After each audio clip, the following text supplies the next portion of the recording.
حضرت صلی اللہ علیہ وآلہ وسلم پر وحی کا ابتدائی دور اچھے سچے پاکیزہ خوابوں سے شروع ہوا۔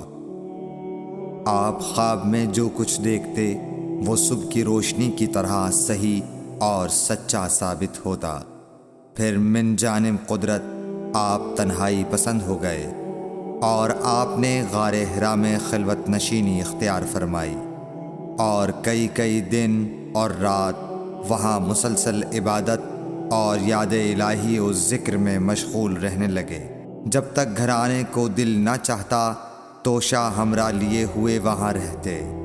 توشہ ختم ہونے پر ہی اہلیہ محترمہ حضرت خدیجہ رضی اللہ تعالی عنہا کے پاس تشریف لاتے اور کچھ توشہ ہمراہ لے کر پھر وہاں جا کر خلوت گزین ہو جاتے۔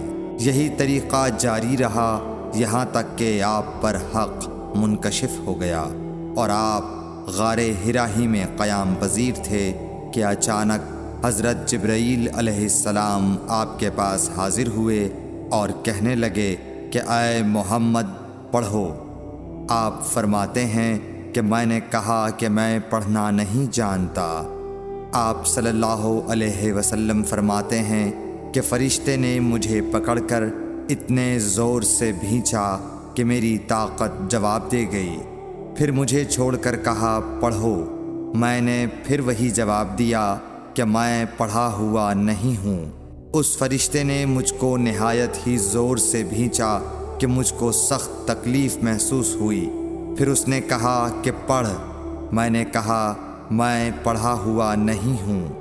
فرشتے نے تیسری بار مجھ کو پکڑا اور تیسری مرتبہ پھر مجھ کو بھینچا۔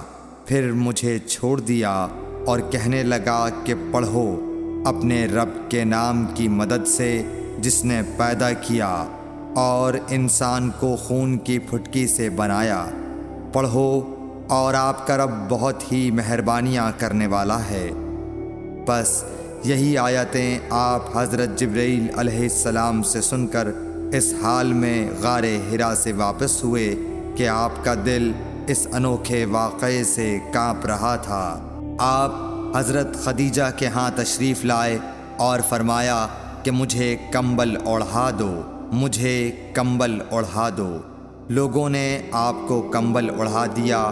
جب آپ کا ڈر جاتا رہا تو آپ نے اپنی زوجہ محترمہ حضرت خدیجہ رضی اللہ تعالی عنہا کو تفصیل کے ساتھ یہ واقعہ سنایا اور فرمانے لگے کہ مجھ کو اب اپنی جان کا خوف ہو گیا۔